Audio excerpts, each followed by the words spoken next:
Amigos, soy Rafa Martínez de rock111.com. Les mando un saludo y pues en esta ocasión voy a platicar un poco algunas experiencias de pues un amigo que bueno pues acaba de partir hace poco. Él es Charlie Montana, Carlos César Sánchez, que bueno es curioso porque yo en los años 90 tocaba la batería en una banda, en Drenaje, y es curioso porque nunca me tocó alternar con Charlie, ni con Vago, ni con Mara cuando estaba Charlie. Más bien sí, a él directamente sí lo conocí ya en la época de Riffs, y entonces, o sea, cuando ya estábamos con lo de Riff. Y es curioso porque él nos contactó a nosotros, o sea, él fue el que nos contactó a nosotros. De hecho, en Riffs entonces estuvo como en la primera etapa del 2004 al 2006 más o menos. Nuestra intención, estábamos concentrados en las bandas que apenas tenían un demo, ¿no? O sea, esas bandas que iban empezando. De hecho, la campaña se llamaba Democracia Rockera, o sea, por el asunto de los demos.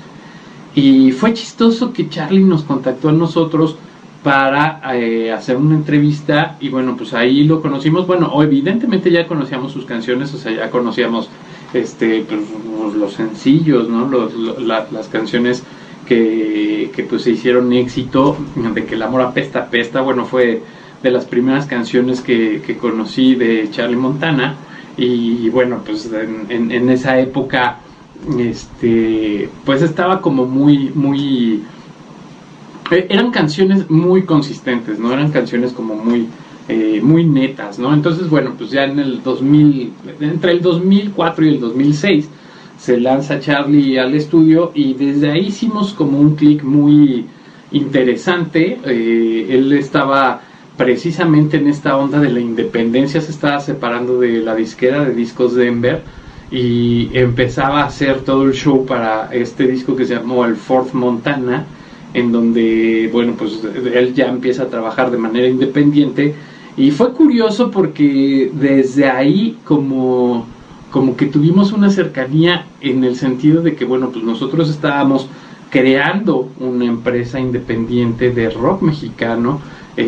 Todavía no entrábamos del todo a este rock urbano, o sea, estábamos más bien en el asunto de promover a las bandas que tenían demos, que estaban empezando. Pero siento que cuando ya conocimos a Charlie, fue ahí como un cruce, o sea, empezó este cruce a este nuevo panorama del rock urbano, que bueno, pues obviamente pues es un mercado enorme de gente muy leal, de la banda muy leal, que bueno, pues ama con todos sus grupos. Y bueno, eso es lo que notamos inmediatamente cuando hicimos este click Charlie y yo. Y a partir de ahí, bueno, pues fue pues todos los años inventábamos algún pretexto para hacer cosas, ¿no? O sea, para estar promoviendo lo que hacía,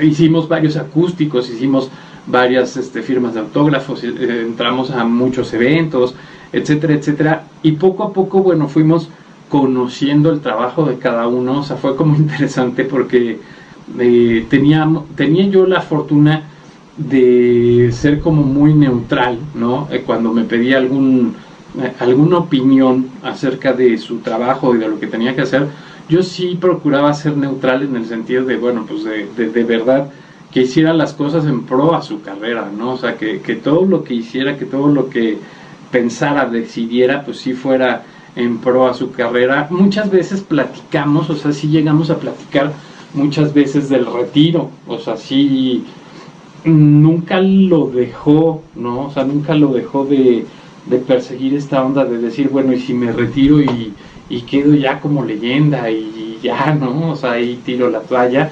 Cuando estaba escribiendo estas rolas nuevas el decreto por el regreso de los buenos tiempos, ahí estaba ya tirando la toalla.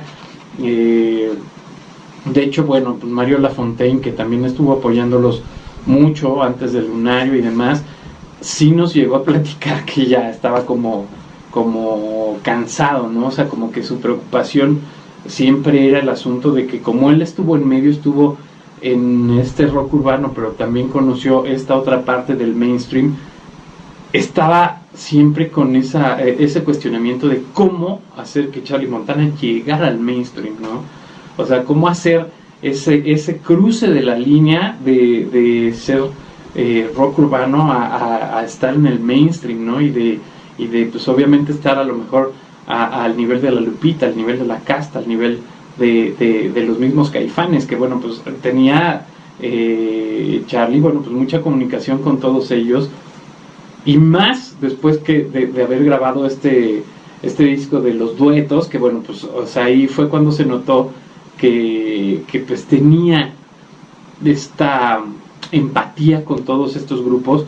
De hecho, pues cuando Mateo empieza a ser más niño, cuando se empieza a ser más grande el hijo de Charlie, también era otra de las cuestiones, ¿no? Que se juntaba con los hijos, pues de Lino Nava, de Poncho Toledo, de Mickey Widor, de Molotov, de Paco Ayala, o sea, como que se juntaba con estos hijos también de rockstars, y de alguna forma pues Charlie también tenía como ese discurso con Mateo de asumirlo, ¿no? De que él no era rico, o sea, porque de repente pues Mateo, al juntarse con estos chavos que bueno, pues tenían obviamente un poco más de infraestructura, pues Charlie siempre era así de Mateo, pero pues ustedes aterrícese porque ustedes de Nezahualcóyotl y pues no están en esos lares, ¿no? O sea, entonces, bueno, pues esta parte siempre fue como una constante charla entre él y yo,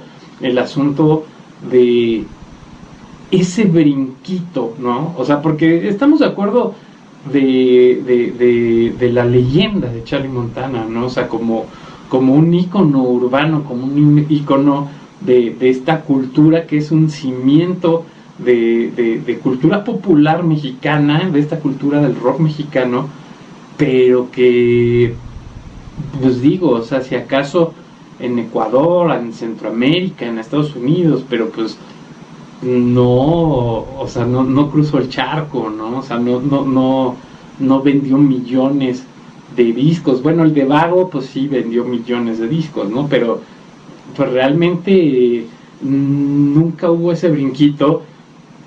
Y sí es interesante como ponernos a pensar en cuál fue el factor, ¿no? Para no dar ese brinquito, porque además tampoco descuidó a la banda, o sea, tampoco fue un personaje que fuera traidor, ¿no? En el sentido de que de repente, pues sí hay quienes con este afán de ser mainstream se olvidan de la raíz, ¿no? Y Charlie no, o sea, Charlie al final trabajaba como en conjunto con todos, o sea, de repente estaba en el Lunario, pero también acababa haciendo cosas en Chimalhuacán y también seguía de gira por los Estados Unidos con la banda de los Estados Unidos, y o sea, como que siempre fue fiel a estar en todos lados, pero de repente pues algo, ¿no? O sea, algo no permeó, y esas eran las pláticas con él, o sea, constantemente yo tenía esas pláticas que bueno, pues me honran demasiado, o sea, ya ahorita en este punto, pues sí, o sea, sí lo pienso, y sí me honra el haber sido parte de estas charlas con él, y de alguna manera pues de entender, ¿no? En qué punto estaba.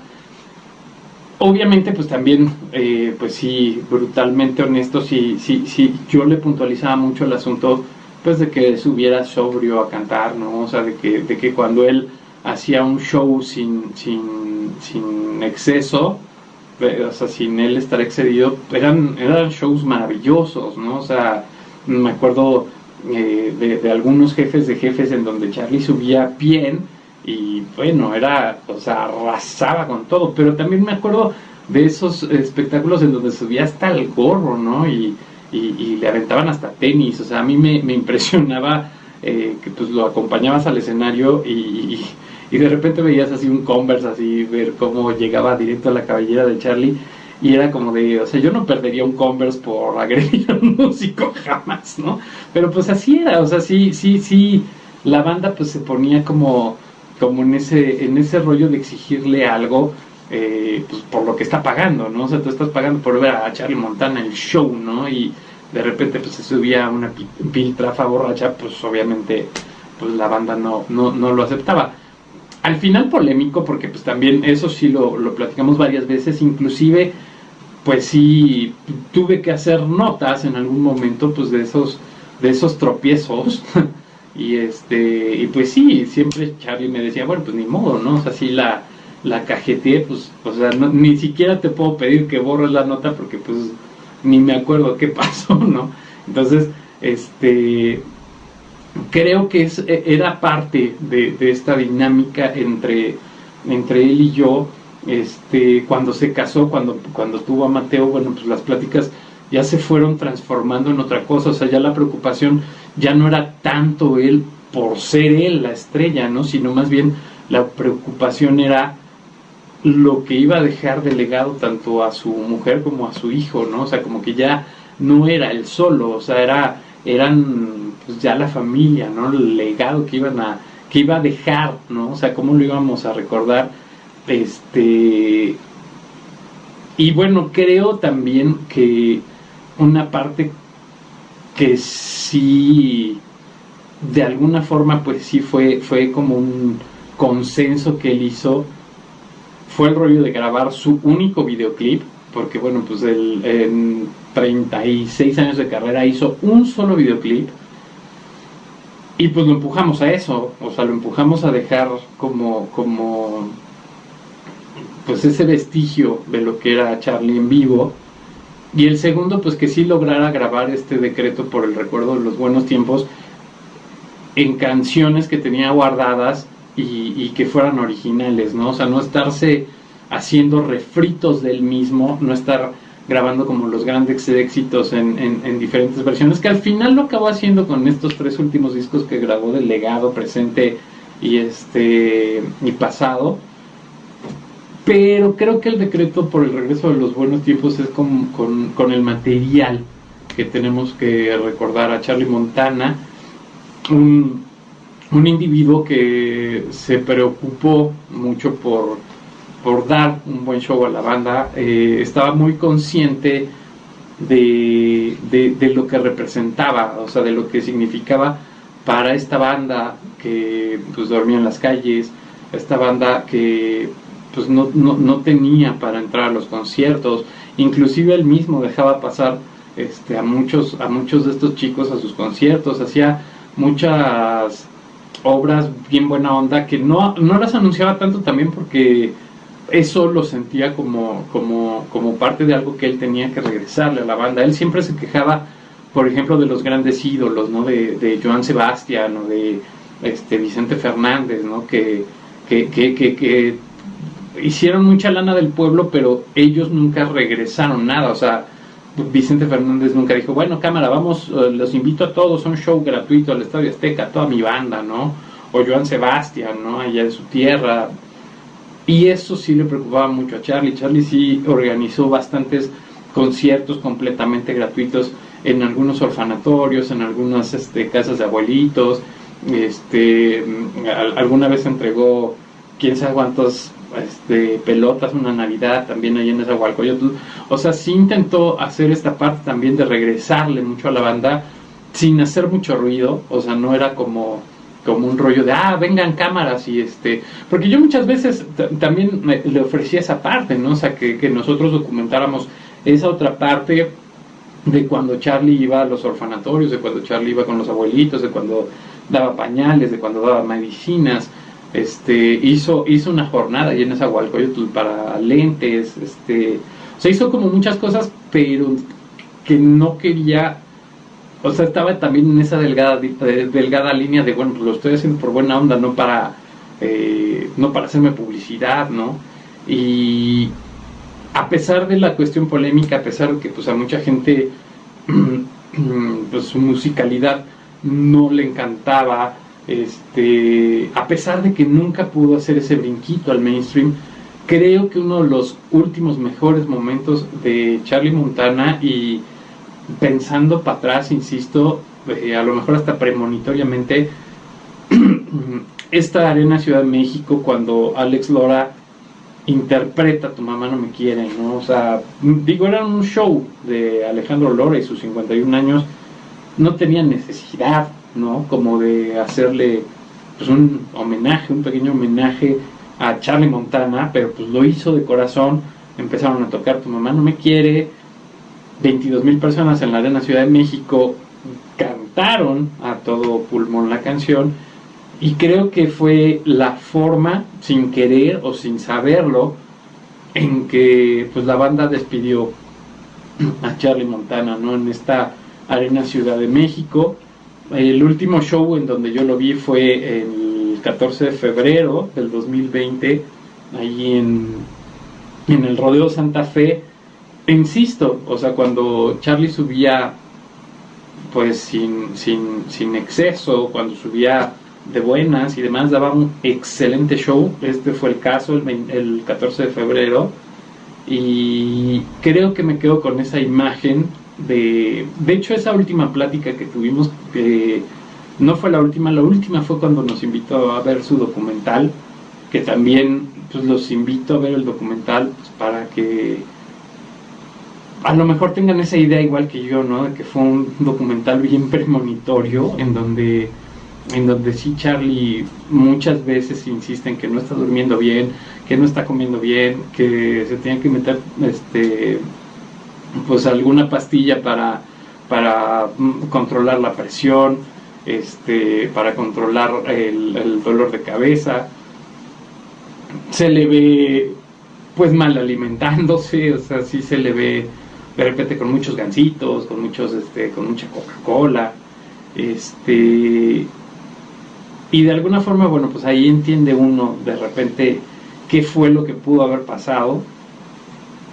A lo mejor no era el tiempo, a lo mejor le faltaba mucho por lograr, pero yo sí me quedo con esta conclusión de que esa Arena Ciudad de México fue el agradecimiento a tantos años de música, a tantos años de rock, a tantos años de lucha, y el disco El Decreto por el Regreso de los Buenos Tiempos creo que habla de Charlie Montana después de casado, de Charlie Montana de papá, de Charlie Montana pues olvidándose de estos amoríos, de ser Don Juan, ¿no? De Don Juan del rock and roll mexicano. Y pues creo que yo en lo personal siempre lo voy a recordar escuchando este disco del Decreto por el Regreso de los Buenos Tiempos. Además de que, bueno, pues muchas de las canciones las platicó, ¿no? Conmigo, pues sabiendo para quién van dirigidas, sabiendo para quién son, y cómo las construyó. Entonces, bueno, eso de alguna forma pues me deja muy honroso, ¿no? De haber conocido a un personaje que pues sí te robaba toda esa atención. O sea, el hecho de estar con él sí era dedicarse completamente a estarle haciendo caso, ponerle atención. Platicar de música con él, bueno, era obsesivo en el sentido de que se sabía todas las letras, se sabía todos los riffs, se sabía todos los remates, todos los fills, o sea, todo se lo sabía, y estoy hablando desde música disco, pop, rock, o sea, se sabía todo. Y entonces, si se le metía una idea en la cabeza como compositor, era bien divertido ver cómo a sus músicos les decía: es que quiero que sea como la frase aquella de la canción de Billy Idol, de no sé qué, de cuál disco, ese pedacito es el que quiero, ¿no? Y hasta que no sonaba así, ¿no? O sea, hasta que no sonaba así, él no cedía. Era un productor complicado, o sea, porque además pocas veces se dejó producir, o sea, casi siempre él produjo su música, Y pues era complicado porque él tenía una idea muy, muy, muy arraigada de cada una de las canciones que él sacaba, ¿no? Entonces yo creo que el gran legado sí musical es este disco, El Decreto por el Regreso de los Buenos Tiempos, así lo vamos a recordar.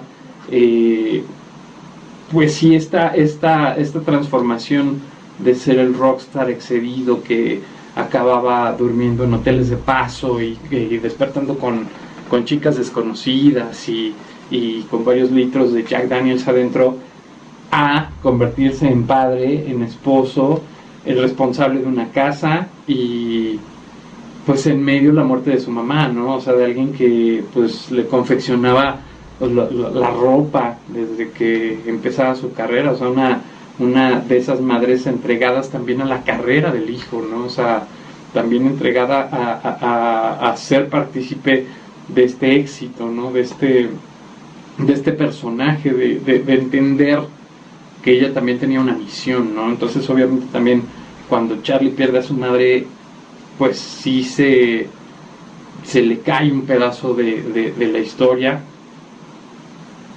Intenta asumir este rol de padre, este rol de pareja, de esposo. Y bueno, creo que, insisto, este disco del Decreto por el Regreso de los Buenos Tiempos tiene ese reflejo de lo que era Charlie hoy. Pues sí, a lo mejor fue muy...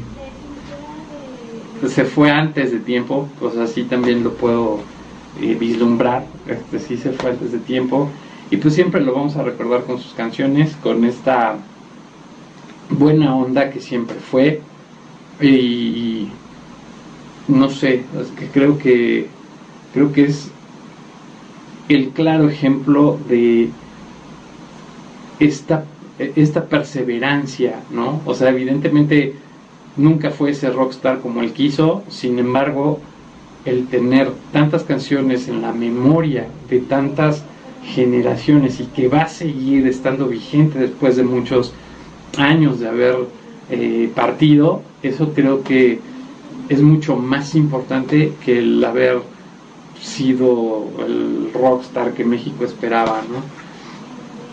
Yo soy Rafa Martínez de Rock 111.